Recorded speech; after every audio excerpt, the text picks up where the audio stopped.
Easy Mega Studio. Make Eritrea great again. Like, subscribe and share. እታ አብይ ዘይፃወራ ጌታቸው ዝወርወራ ከመይ ተቆኒዩ ዝኸበርኩም ተኸታተልትና እዚ ሜጋ ስቱዲዮ ከምቲ ኣብ ዝሓለፈ ዝገለጽናልኩም ሙሉእ ቃለመታየት ናይ ጌታቸው ረዳ ኣብ አልጀዚራ ሄቱ ሒዝናልኩም ቀሪብና ለና ጅውን ጌታቸው ረዳ ጉጉይ መጎት ወይ ድማ ሎጂክ ፋላሲ ክመጽእ ምዃኑ ኣሚትናልኩም ነርና ነው ድማ መፈንጠራ ከእትዎ ዝኽእል ዓበይቲ መዋጥራት ናይ ሞራል መዋጥራት ናይ ኤቲካል መዋጥር ናይ ብዙሓት መዋጥር ናይ ፕሪንሲፕል መዋጥር ብዙሕ ነገራት ክቃላዒና ተዓዚምናዮ ከምቲ ዝገመትናዮ እቲ ቃለ መጠይቕ ነዊሕ ከም ዘይከውንን ካብ 50 ንታሕቲ ክኸውን ምዃኑ ገሚትና ነርና ነው ድማ 49 ደቂቕን 19 ሰከንድ ኣብ ዘሎ ግዜ እዚ ጋዜጠኛ ሓምዲ ሓሰን ምስ ብጾቱ ምስቲ ኣብ ኦዲየንስ ነበሩ ካልኦት ተንተንትን ነቲ ዝተዳለወ ሕቶታት ንበሎ ወይ ከዓ መዋጥራት ጌታቸው ረዳ ከሽብጉሉ እዮም ተራእዮም ኣብዛ ልዑል ትፅቢት ዝተገብረላን ግሎባል ኦዲየንስ ወይ ግሎባል ኤሊት ብሃንቆታት ፅርግያ ነይረን ብፍላይ ድማ ቀርና ኣፍሪቃ ዘለዎ ፖለቲክስን ዝተፈላለዩ አካላት ምስተፈለየ ብዓቢ ሃንቆታት ዝተጸብያ ጌታቸው ኣብ ዘይተዳለወሉን ፈጺሙ ዘይተጸብየ መዋጥራት ክሽመም ተዓዚምና ሓደ ካብቲ ዘገርም ኣጋጣሚ ድማ ጋዜጠኛ ሓምዲ ሓሰን ንስኻ ጌታቸው ትሑስ ኢኻ ክንትሕሱ ባዕልኻውን በቃልካ ዝተዛረብካ ኣሎ ክሳዕ መዓስ ክንሕሱ ሕጅስ ኣይንፃወሩን ኢልካ ነርካ ኢኻ ቅብል እዩ ክሕዞ ጀሚሩ እዚ ብሕሉፍ ቃላቱ ጠልጠል ከብሎ ምስ ፈተነ ሕጂውን እንደገና ካልእ ሕሶት ክፉንዩ ተራእዩ ጌታቸው ረዳ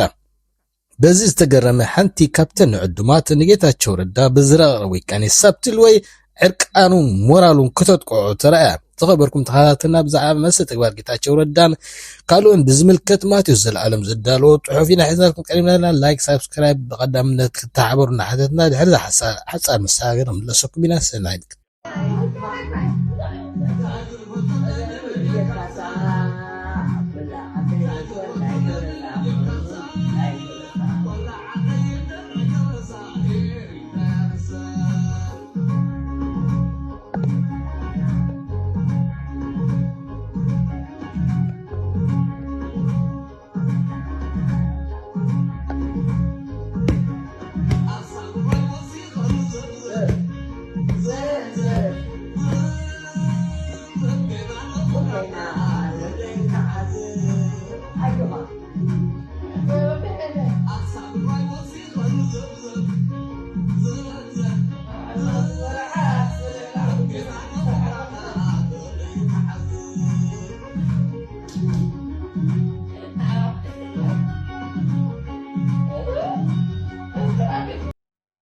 ሓደ ካብቲ ኣብዚ ናይዚኣ ሙሉእ ቪድዮ ምስተፈነወ ዘገርም ሕቶታት ካብ ዝተዓዘብናዮ ብዛዕባ ውግእ ናይ ኤርትራን ናይ ኢትዮጵያን ዘሎ ተኽእሎ ኣብ ዝብል ሕቶታት ምስ ቀረበሉ ጌታቸው ረዳ እመነኒ ኣብ መንጎ ኤርትራን ኢትዮጵያን ውግእ የለን ብውሕዱ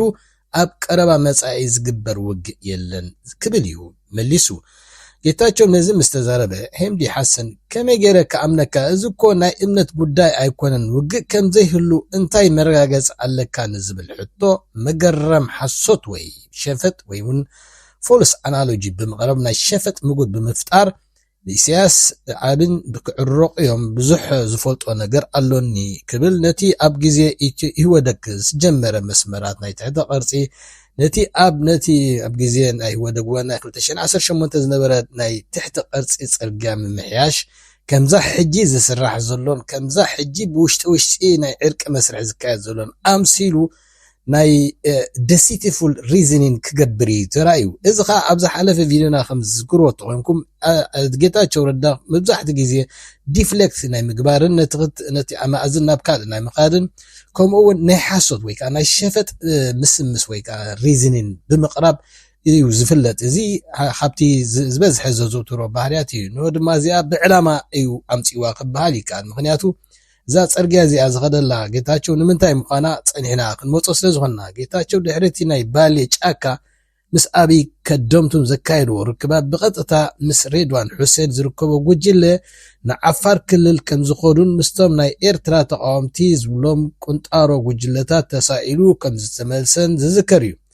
ስለምንታይ ናኡ ኸይዶም ኣብ ቡሬን ኣብቲ ከባቢታትን እንታይ ክዕዘብ እዮም ከይዶም ናይ ደሓን ከም ዘይኮኑ ኩሉ ሰብ ኣብቲ እዋንቲ ስለ ዝተዘርበሉን ስለ ዝተሰምዐን ብዙሕ ናይ ዘረስዕ ነገራት ዘለዎ ነገር ኣይኮነን ጌታቸው ነዛ ብኻልእ ሽርሕታት ንኽልል ኣምሓራ ዝኸዳ ከምዛ ንትሕቲ ቅርፂ ናይ ኤርትራን ኢትዮጵያን ክከታተሉ ወይ ከዓ ምዕባለታት ናይቲ ብውሽጢ ዝካየድ ዘሎ ክከታተሉ ዝኸደ ኣምሲሉ ነቲ ኩሉ ምስጢራቱ ዝፈልጥ ጋዜጠኛ ሕምዲ ሓሰን ከታልሎ ተራእዩ እንተኾነ እቲ መገረም ዝኾነ ጋዜጠኛ ከምዝታት ዝኣምን ኣይኮነን ብመጽናዕቲ ሪሰርች ገይሩን ዘድሊ ሕቶታትን ካውንተር ቼክን መስቀላዊ ሕቶን ገይሩ ነቲ ሓቅታት ከቃልዕ ዝረአ እስከ እዚኣ እውን ከም ሓቂ ወይ መሲልዎ ኢልና ንውሰዳ እንተንብሉ ተዳ ጌታቸው ናይ ኣብይን ኢሳያስን ዕርቅን ሰላምን ዝኣምን ኮይኑ እሞ ከዓ ዝደልያ ኮይኑ ኣብ ተመሳሳሊ ሕቶታት ሓንቲ ወጻእተኛ ጋዜጠኛ ብዛዕባ ብጌታቸው ትምራሕ ኣብ ሓራ መሬት ኣለና ትብል ዕጡቕ ጉጅለ ናይ ስምረት ንበላ ዋላታ ኣብኡ ዘላ ጉጅለ ናይ ዓፋር ዘላ ብልጽግና ትድገፍ ብበዓል ጀነራል ጻድቃንን በዓል ጌታቸው ረዳን ትምራሕ ጉጅለ ዕጡቕ ሓይሊ ማለት እዩ ንትግራይ ስለምንታይ የጥቅዕዋ ኣብይከ ስለምንታይ እዩ አንጻር ትግራይ የዕጥቕ ንዝስምዕ ፕሪቶሪያ ምፍራስ ኣይኮነን ንዝብል ሕቶ ጌታቸው ኣብ ካልእ መፈንጠራ ናይ ሓሶት ዘእትዎ ካልእ ሓሶት ክፈጥር ይተራዩ እዚኣ ኸዛ ቀዲምና ዝገለጽና ማለት እዩ ዓፋር ዘሎ ዕጡቕ ሓይሊ ናይ ሬዚስታንስ እምበር ክዋጋ ኢሉ ዝተወደባ ኣይኮነን ኣነ እውን ንኸምሳት ዝድግፍ ኣይኮንኩን እዩ ዝብል ተሰሚዑ ወሲኹ ድማ እቲ ትግራይ ሻዕብያ ንኸይትጥቀመሉ ወይ ድማ ነቲ ጽምዶ ክቃወም እዩ ተወዲቦም እዩ ክብለና ተራእዩ ብዘይካ እዚ ካልእ ተገራጫዊ ዘቕረቦ ድማ ኢሳያስ ንትግራይ ናብ ዓውደ ግንባር ወይ ክቕይራ ወይ ድማ ነታ ውግእ ናብ ትግራይ ከስግራይ ዝሰርሕ ዘሎ ይብለና እሞ ከመይ ኣቢልካ ደኣ ኣብይን ኢሳያስን ንዕርቂ ክሰርሑ እንተኾይኖም ኣብ ባይታ ይሰርሑ ከም ዘለውን እንድሕር ደኣ ነቲ ጋዜጠኛ ከም መርትዖ ኢልካ ነቲ ናይ ሰላም እምበር ውግእ የለን ኢልካ ተቕርቦ ከቲንካ ናይ ምንታይ ደኣ እሞ ሕጂ ንትግራይ ምስ ኤርትራ ጽምዶ ስለ ዝገበሩ ወይ ከዓ ኤርትራ ህዝቢ ንህዝቢ ርክባ ስለ ዝገበሩ ከም ዓብዪ ናይ ሬዚስታንስ ከም ዘልዮም ኤርትራ ኣብቲ ትግራይ ንኸይተኣቱ ዝተወደቡ ሬዚስታንስ ግሩብ እዮም ኢልካ ተቕርብ ፈቲንካ ተይርከ ክሳዕ ክንደይ ናይ ሸበጥ ምኽኒት ወይ ከዓ ሪዝን ከቕርብ ከም ዝፈተን ወይ ከዓ ናይ ፋላሲ ናይ ሎጂክ ምዃኑ ኢና ወይ ከዓ ፍርሺ ምጉት ከቕርብ ከም ዝኾነ ኢና ንርዳ ማለት እዩ ጌታቸው ነዚኣ ኮነ ኢሉ ንቲዲኤፍን ሕወሓትን ኮንፊውዝ ክገብር ንኣእምሮ ተጋሩ ጽምዶ ንምዕናው ኮነ ኢሉ ኣእምሮኦም ክመቓቐል ኢሉ ብኣጀንዳ ዝተዋሃበቱ ምዃኑ ከዓ በዚኣ ትፍለጥ ማለት እዩ ካልእ ጉጉይ ምጉት ወይ ናይ ጌታቸው ብዛዕባ መደመርን ካልእን ቅድሚ ሕጂ ንኣብይ ፌክ ኣካዳሚያዊ ብቕዓት ከም ዘይብሉ ናይ ኩሉ ዓይነት ድንክነቱን ናይ መደመር ኣምር ከማን ከም ዘይብሉን ዘናሽዎ ዝነበረ ሕጂ ደኣ ከመይ ቢልካ ንመደመር ከም ሓደ ኖብል ስራሕ ከም ዝሰርሐ ጌርካ ንኣብይ ክትውድሶ ተራእይኻ ዝብል ሕቶውን ቀሪብሉ እዩ እሞኸ ከምኡኸ ኢለደ ክብል ይተራእዩ ዋላ ነቲ ዝበለውን ክርስዖ ይተራእዩ ድንግርግር ኢልዎ ማለት እዩ እዚ ከዓ ሓደ ካብቲ ፈፂሙ ዘይተጸበየ ሕቶታት ከብለና ዝኽኣለ ማለት እዩ ኣነ ገለ ቃላት ወይ ሓሳባት ኣለዋ ኢለ እምበር ኖብል ገለ ኣይበልኩን ክብል ክኽሕድ እውን ተራእዩ ብዝኾነ ሕጂ ለቢሜ ማለት ሕጂ ግሮው ገይረ ክብል ከሎሲ ቀደም ዓሻየ ነይረ ወይ እውን ሃላወይ ነይረ ወይ ከዓ መሙስ መቆኒ ድላይ ዝዛረብ ነይረ እዩ ከስምዕ ደልዩ ከምቲ ናይ ቀደም ስዊፒን ዝኾነ ጀነራላይዜሽን ምግባር ኣቋሪፀ ሕጂ ለቢሜ ክብል ተራእዩ ሕጂ እውን ነዛ ለቢሜ ዝብል እንተዝልብም ንዋይ እንተፀልአን ካልእ መፈንጠራ ተእትወ ካልእ ሕቶ ቀሪባቱልያ እዚኣ ድማ ብቐጥታ ምስ ኣብይ ኣሕመድ ተራፅሞ ኣብይ ከም ናርሲስ መጠን ድማ ብቐሊሉ ዘይተፃወረ ቃላት ወርቢሩ ናይ ኣብይ ኣደይ ሸብዓይ ንጉስ ክትከውን ኢኻ ዝበሃል ኣይኣምነሉ እየ እንደገና ኣብይ ክሳዕ ሕጂ ከም ብቑዕ መራሒ ኣይርአዮን እየ ምባሉ እዚኣ ድማ ከባድ ኣብ መዋጥር ትእትዎን ኣብይ ኣሕመድ ድማ እሞ ከም ኣማኻሪኡ ጌታቸው ረዳ ከምዚ ኣብ ዓለም መድረኽ ከምዚ ኢሉ ከናሽዎን ከብሎን መርኣይ ከም ፈፂሙ ክፃወራ ዘይክእል ምዃና ብቐሊሉ ዝግመት ነገር እዩ እንተዳ ጌታቸው ኣብዚ እውን ኣብዚ ዘሎ ናይ ሎጂክ ምርፃው እንተዳ ጌታቸው ሎሚ ለቢሜ ምግናንን ምሕፋሽን ገዲፈ ዝብል ኮይኑ ቅድሚ ሕጂ ንኣብይ ናይ ድንክታት ድንኪ ምባሉ ተጋጌ ለቢሜ ምባል ሕጂ ዝብል እንተኮይኑ بيناي مقود أي حجي أبي كسا حجي بقعت أي رأخلون زبلنا ندحر لبي مغينو لأتي قدم زبلو زنبركوس جيجا أي مالوتو ديكونا جغاني بقعتنا أي أبي أي رأخونا مرار حوس بقعت أي رأخوني زبلو زغاني دخلتي زرات أمي مالتي حجي زي political survivalism مخنياتو زي كمتي قن حجي بسيايسو غازيت أنيا انترفيو كقبر مجمع مساعد دمو مقدام النت عدما يخبير كامل مساها يمسقنا كايلو مسقلة تقولو يا يسو جيتاتشو انتايل نيرو ناي انجيرا يزي إلو نيرو حجون زي انجيرو سلزخونة يامبر قال ايكونن انجيرا خوينو يامبر ناي سلزلبما ناي قلا ايكونن اتي دحك المحجي ناي دنكتا دنكيلو حجون اي رأخولون بقعات ناي مرار حي رأخولون زبل كوينو اتقدم زبلو زنبرة بخال أزاربا مسيزو له مالتي انتاي دا ني political survival ننجر أخبل جن بقى سقيلو تماساسيلو يقيدا له مالتي نيجاتا جو ردا أمواتر زشمم همدي حسن تراي زي كنا ناي أدلاويت أديس ستاندرد صدالون بطعمي مورالو مواتر وي ناي إتيكالاو مواتر ناي كتاتشو ردا كتك عليها ترايا زي ناتكا كحدت ناي مورال ودكت تراي زي كنا نتي سنمورالو سرعتون إريز قبر زحاكخن بطعمي تراجيديو فتيركا كتبليا نقيفاتو انترا أبتقراي جنوسايدن عبيت قبناتن كم تفتسمو تأمن كوينكا كمي بيلكا نتي جنوسايد زمرحنت قبنا زمرحنت زأززن جنوسايدر مقانو مقلات تبعسي إنكا نسخا أب حلافنت أما خاري أبي مقانكاك نهزب تقراي بين أقابيخا ربحا تسرحلو وين ربحات ناي تقراي تسرحلو قيلكا تتعبق انتاي خاقير كالو انت كانت حاتناكا انتايو يزين عمنت سخاص فتحي دي خانقيس كالو ويس دبس وي كحسادي خا قريب كالو تحتاتنا دي خا رقاقيس كا نتقراي أب فيدريشن كنت آتو دي خاقير كا كتبل مواتر بمحتات ريدو ما ازخلو أي قبر كان زي عبي ودكاتن كحدتنيو كتبل نقيفاتهم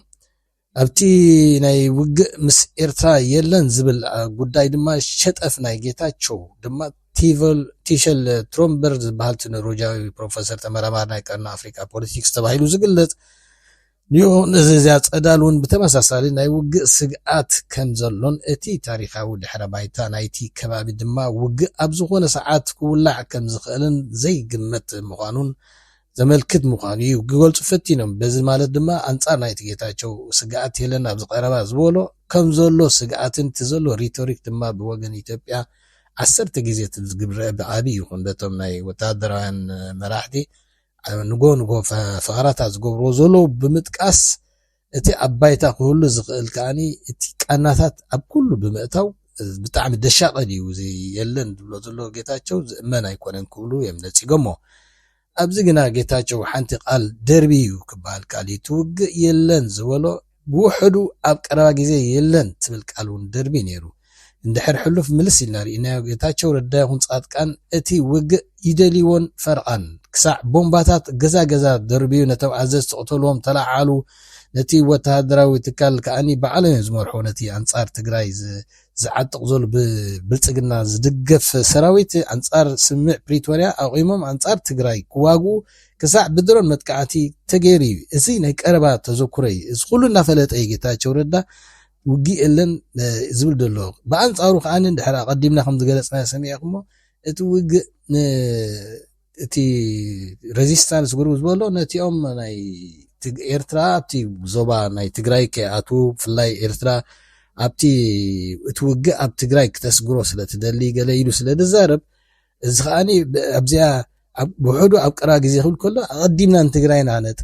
تقولوا نزاربو إيرترا أبوشتنا نخيت أتو مسم أزي شفت إزبلنا عنتوي أزي مالدي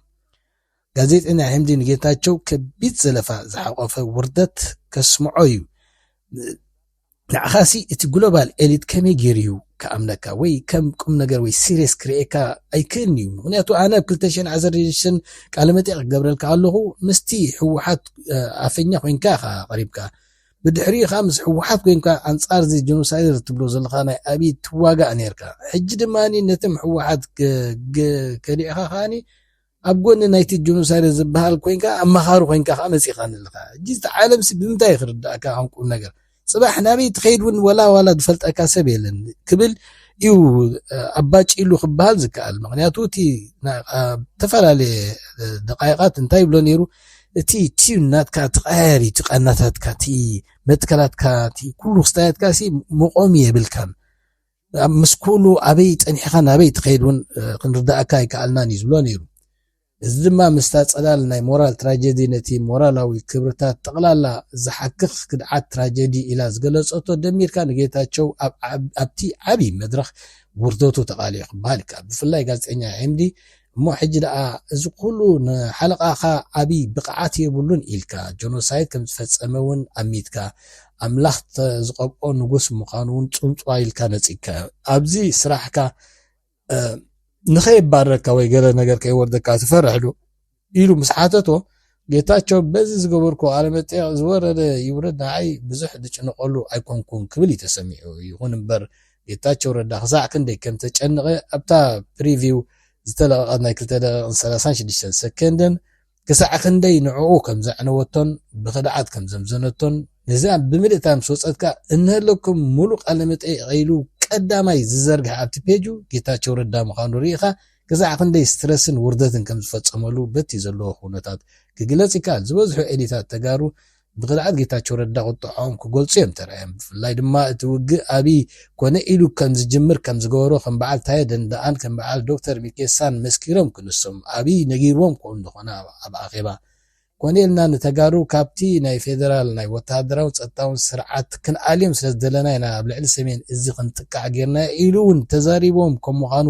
ገሊፆም ከለዉ እዚኣቶም ዝእመን ከዓ ምዃኑ ብዙሓት ኤሊታት ናይ ኦሮሞ ናይ ገለ እናገለጹ ኣብቲ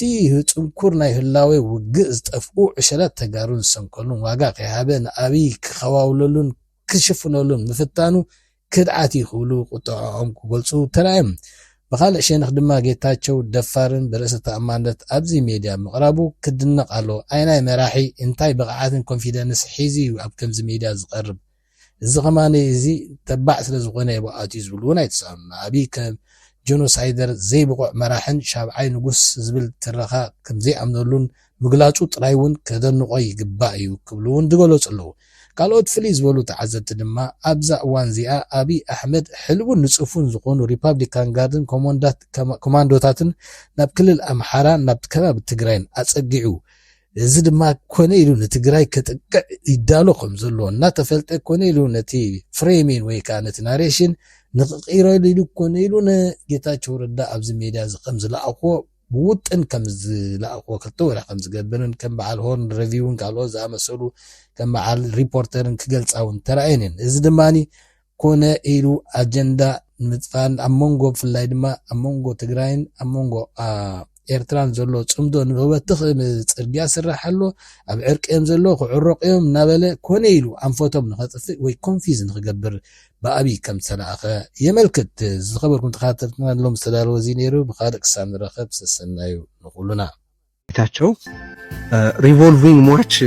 የሆነ ነው ያስቸገረኝ ለምን እየመጣ ሆረር ሾው እንደሚፈተን ምንም ነው ሊገባኝ አልቻለው ጌታቸው በ3 ኤፒሶድ ሞቷል እስካሁን ብዬ አምናለሁ መጀመሪያ ፕሬዝዳንት ሆኖ ህወሓትን ራሱ ያመነውን ነገር ነው ህወሓትን ከድል ሲያደርግ የትግራይን እድሎች በመግደል የራሱን የፖለቲካ ፐርሰናሊቲ ገሏል ሁለተኛ አዲስ አበባ መጥቶ የሆነ አይነት ሙቭመንት ፈጥሮ ኦርስ የሆነ ነገር አድርጎ ወይ ደግሞ ካልሆነም ከዛ ዞር ብሎ መጽሐፍ ጽፎ እውነቱን ለህዝብ አሳውቆ ለህዝብ በጎ ማድረግ ሲገባው ያንን ኮምፕሊትሊ አጥፍቶ አዲስ አበባ ላይ ሄዶ ሞቷል ሶስተኛ አሁን ደግሞ ለንደን ሄዶ በመዲ ሐሰን የአመክንዮ እጆች ሌላ ሶስተኛ የሞት ኤፒሶዱን ሞቷል ስለዚህ ለምንድነው ቦታና ቋንቋ እየለዋወጠ መሞት የማያቆመው ጌታቸው በትግርኛም በአማርኛም በእንግሊዝኛ መሞት አለበት ማት ሂዝ አን አተር ፌሊየር አሁን ምን ጌታቸው ምን እርባና እሰራለሁ ብሎ ፖለቲካ ውስጥ እየቆየ እንዳለ እኔ ሊገባኝ አይችልም ለዚህ ነው ቅድም የጥቅማጥቅምና የስልጣን ስርዓተ ቀብር ያስፈጽማል አብይ አህመድ ጀኖሳይድን ማለት የምንፈስ ነው ለምንድነው ቦታና ቋንቋ እየለዋወጠ የሚሞተው በቃ እየመጣ በብልጽግና ውስጥ ያለው የሞት ምጣኔ ከመብዛቱ የተነሳ ለአንድ ሰው የሚደርሰው ሞት ቁጥር ራሱ በቃ በዛ ተቃለ አንድ ሰው ከአንድ በላይ ጊዜ የሚሞትበት ሁኔታ እየተፈጠረ ነው። በቃ ይሄንን ሆረር ሾው ይበቃናል፣ ጌታቸው ይበቃናል። በቃ ስንት ጊዜ እየሞትክ ታሳየናለህ? ስንት ጊዜ አደባባይ ላይ ራስህን ትረሽናል ብዬ ልጠይቀው ወደ Just to be clear, when I interviewed you in 2016 for Al Jazeera, you were a government minister, as you mentioned, spokesperson for the TPLF. For the government, for the federal government. But you were also in the TPLF. Yes. Now you're with the Abiy government, you're anti the TPLF. Next year, who knows where you'll be? People say, how can we take you seriously? Well, you should come out.